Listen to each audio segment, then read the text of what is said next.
Okay, sports fans, today on Baked in the Kitchen, I'm going to show you how to do some Buddha butter, or whatever you want to call it, Beta butter, or Bud butter, for want of a different word. That is 1 ounce of ground, chopped, decarboxylated weed. Better your weed, better your butter. Do not forget to decarboxylate, ladies and gentlemen. You will be surprised at the difference. Preheat the oven to about 250 degrees.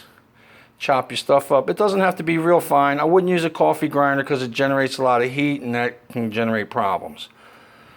Chop it up, grind it up best you can. Put it in the oven. Some people say cover it with aluminum foil. You be the judge. 250 degrees, 35 minutes to an hour. Look at it. It should be a golden brown when it's done. You vape people out there, if you're like me and you use a PAX, don't throw that shit away. That shit is fine for making butter. Believe it or not. You can use the reclaim to make butter. So just save whatever you're emptying out into a jar or whatever. You get enough of that shit, you don't have to put it in the oven like I did. You can just throw it right in the pot. Some people do stovetop.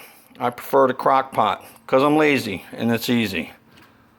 Okay, that's 4 sticks of butter in there. Unsalted, people. You want to use unsalted. There's a chemical thing going on that I could get into right now, but we won't need to do that. Just use unsalted. Trust me. It binds better with the THC. For every stick of butter, you're going to need 1.5 to 2 cups of water. The only purpose for that is to keep the butter from burning. You also want to keep a distance between the plant matter and the butter. Let the chemicals work their magic and bond with the fat molecules in the butter. That takes time and low temperatures. You do not want this shit to boil, okay? My crock pot here, even low, if I keep it on low for too long, it will start to boil. Now, I mean, that don't kill it, but what will happen is the CBD content will rise in there, so you get more of a sedative effect than you do of a high effect. Some people want that.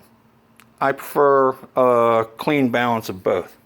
So I put it on low now to get the butter melted and the water heated up. And then after it's all melted and good, I will reduce the heat. Also, tip.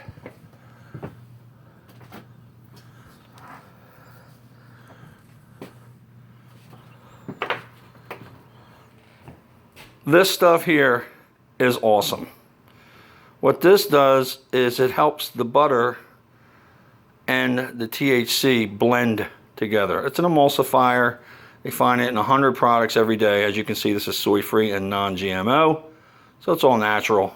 I add that to my butter.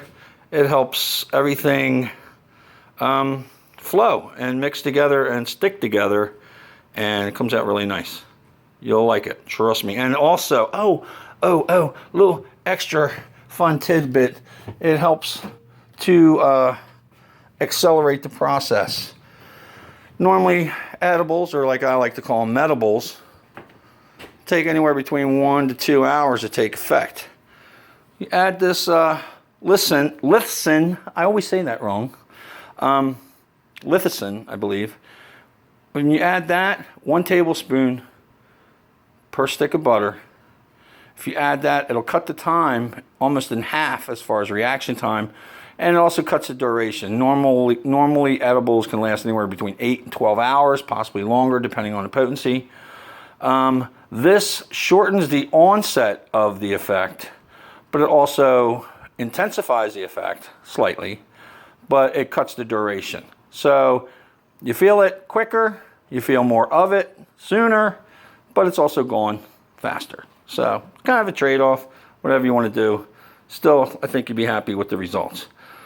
Got some gluten-free all-purpose flour here. A friend of mine wants some cookies, and she can't have gluten, so we're going to try to whip up a batch of cookies for her, and myself actually, because I want to taste them with the gluten.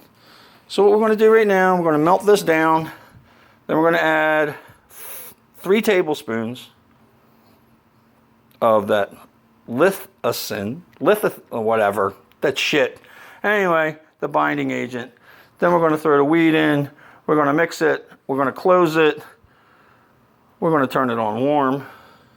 And then we're going to come back in a couple of hours and see what we got. Party on, dudes.